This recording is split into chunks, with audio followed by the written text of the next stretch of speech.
Ek groet u in die naam van Jesus Christus. Ek gaan vinnig aan waar ek net opgehou het, want ek het uitgebrei op iets wat ek glo wat belangrik is vir u. Dat u sal verstaan, dat wanneer slegte goede met mense gebeur, is dit nie noodwendig dat jy 'n vloek op jou lewe het, of dat jy iets verkeerd gedoen het nie. Paulus het baie slegte ding, hy is gestenig gewees. Hy het niks verkeerd gedoen nie. Stefanus was gestenig. Hy het niks verkeerd gedoen in die oë van God nie. Inteendeel, hy is 'n held in die oë van God. Nou, ek wil nie voorgee dat ek 'n held is in die oë van God nie, maar ek wil net vir u sê, as goede met ons gebeur, met my en Wilma, bid vir ons, want ek glo die Here het 'n plan met ons, en hy het 'n plan met sy kerk. So, ek vra u, wees aan ons kant, bid vir ons asseblief. Ons wil net gehoorsaam wees, dit is nogal vreesaanjaend, as die vyand teen jou kom. Ek lees vir u uit Efesiërs hoofstuk 3, en dit gaan nou oor les 11, en die opskrif bly dieselfde, maar gaan hom net so 'n bietjie verander, sê, dis die verborgenheid van die heiligheid van elke nasie, volk en taal. Wat is heiligheid? Is om afgesonder te wees vir God se alleen gebruik. God het elke nasie, elke volk, elke taal in die hemel. En dit wat u dan lees in Openbaring 4, wat ek gesê het, wat die Here vir Johannes sê, kom op hierheen, kom laat ek jou wys wat hierna gaan gebeur. Dis juis wat die Here vir Johannes gewys het, en wat geskryf is. En u moet verstaan, dat daar's geopenbaar aan Johannes, wie in die hemel is, en daar staan in Openbaring, ek gaan vir u die spesifieke vers gee, in Openbaring, hoofstuk 4, daar staan, in hoofstuk 5, daar staan, in vers 9, toe sing hulle 'n nuwe lied en sê, u is waardig om die boek te neem. Wie is waardig? Net Jesus Christus is waardig om die boek te neem. So dit was gesing aan Jesus Christus direk, deur almal wat daar in die hemel is. En u is waardig om die boek te neem, sy seels oop te maak, want u is geslag en het ons vir God met u bloed gekoop. So wat beteken dit as? As ons gekoop is met die bloed van Jesus, is ons heilig, verskriklik heilig. Jy kan nie heiliger word as wanneer jy deur die bloed van Christus gewas is en gekoop is en aan God alleen behoort nie. En hy sê hierso, want u is geslag en het ons met die bloed gekoop uit elke stam en taal en volk en nasie. So nou, as u hierdie hoor, moet u verstaan, dis hoekom God met ons praat. Die volgende wat ek met u gaan praat oor al die nasies, volke en tale. Ek het al reeds dit vermeld hierso in punt 3 en 4, dat daar moet apostels wees vir elke nasie, volk en taal, apostels, profete, en dan moet 70 disippels wees, vir elke nasie, volk en taal. Want hoe gaan hulle in hierdie hemel wees? Hoe gaan hulle daar kom? As daar niemand vir hulle gaan preek nie, as daar niemand is wat hulle disipel nie. So hy sê dan ook in die volgende vers 10, en het ons konings en priesters vir ons God gemaak. Konings en priesters. Dis waar God met my begin het. Ek was lankal in die bediening en toe verstaan ek nie mooi wat is als verkeerd met die kerk nie. Toe vra ek Here, ek het trane voor die Here gevra, die Here, praat met my asseblief. En die Here sê, julle verstaan nie wat dit is om priesters vir God te wees nie. En toe kom die boek, Restoration of Priesthood. En daarna, toe vra mense, nou hoe nou? Toe bid ek weer, begin die Here vir my weer openbaar, dit wat die antwoord is vir daai vraag. En dit is The Living Church, dis die tweede boek. So jy kan gerus dit lees en dan gaan dit u dalk seën en u help om te verstaan wat die Here vir my laat verstaan het. En dan sê hy hierso, ja, kom ons los dit daar. In vers 12 praat hy van die lam wat geslag is, en hy is waardig om te ontvang die krag, die rykdom, die wysheid en sterkte en eer en heerlikheid en lof. Jo, dis 'n lang lys van bevele van hoe ons God met loof en prys, is dit nie?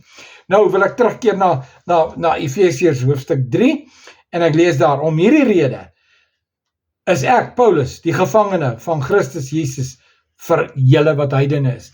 So, vir hom, om die reg en die voorreg en die taak en die mantel en die salwing en die alles te hê, om vir die nie-Jode na die Here te lei, sodat hulle al die nasies, volke en tale in die hemel kan wees, in die lof van die Here kan besing.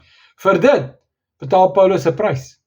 En jy moet gaan kyk na daai lang lys wat in Korintiërs genoem word, van wat als met hom verkeerd gegaan het. Dan gaan dit nou nie nou tyd om dit te doen nie. Maar hy sê hierso, as julle ten minste gehoor het van die bediening, van die genade van God, wat aan my verleen is, vir julle.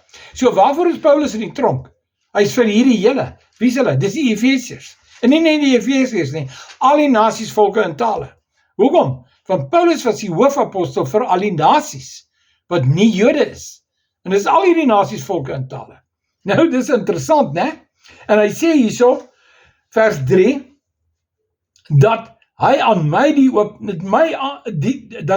deur 'n openbaring bekend gemaak het, die verborgenheid, soos ek tevore kortliks geskryf het, waardeur julle, as julle dit lees, my insig in die verborgenheid van Christus kan verstaan. Weet jy wat, 'n verborgenheid word nie sommer met elkeen gedeel nie. En jy moet nogal 'n bietjie guts hê, as jy vertrou word deur die Here om verborgenhede en openbaringe te kry. Ek is nie die enigste nie, as baie mense reg oor die aardbol wat hierdie voorreg het. Dis 'n genade. Maar daai genade beskerm jou ook. As dit nie vir sy genade is, was ek hom wil maar verdrink. As ons net dan verdrink het nie, kon ons dalk deur die bye doodgesteek wees. As ons nie bye wat ons doodgesteek nie, wil maar laas my gesit toe die weer slaan.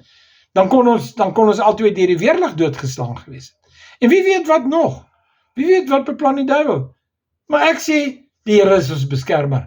Die genade wat ons roep vir 'n taak, is die genade wat ons bewaar en beskerm en ons in staat stel om dit gedoen te kry.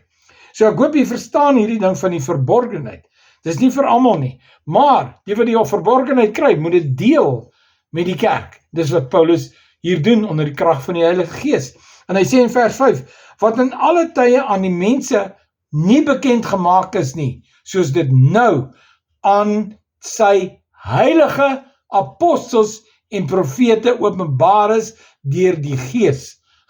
Daar is 'n tweede bevestiging, net soos Efesiërs 2 vers 19 tot 22 sê dat apostels en profete moet die fondasie lê in Christus Jesus, né?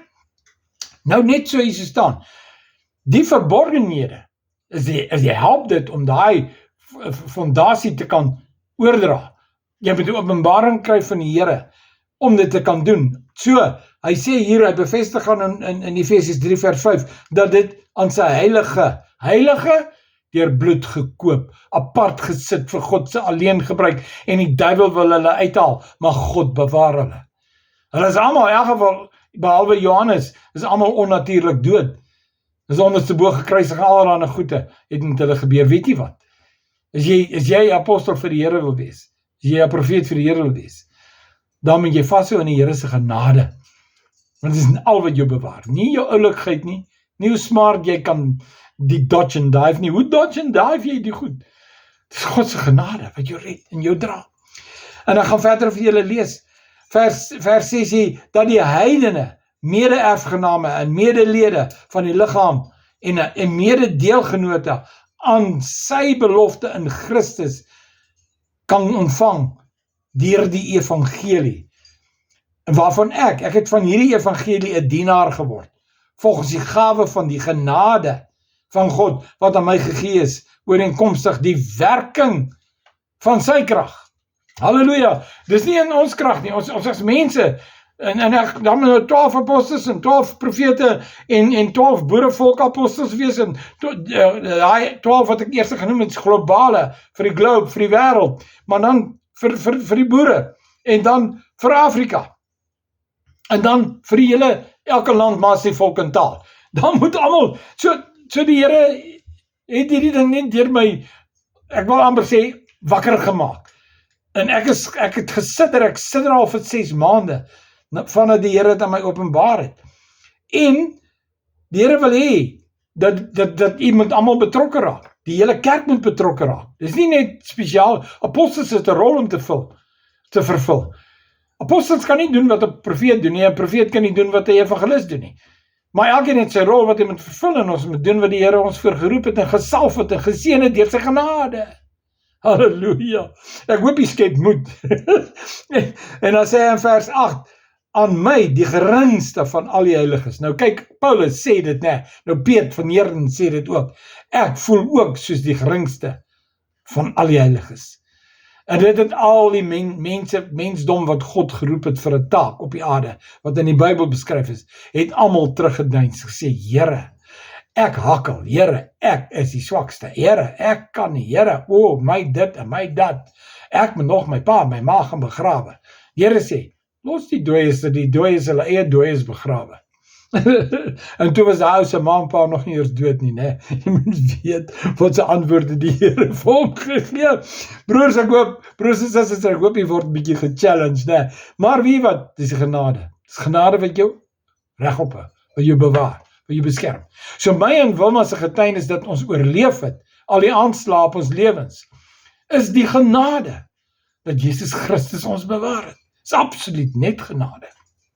En dan kom ons lees vers 8 net weer. Aan my, dis nou Paulus, die geringste van al die heiliges, is hierdie genade gegee, om onder die heidene die evangelie van onnaspeurlike rykdom van Christus te verkondig.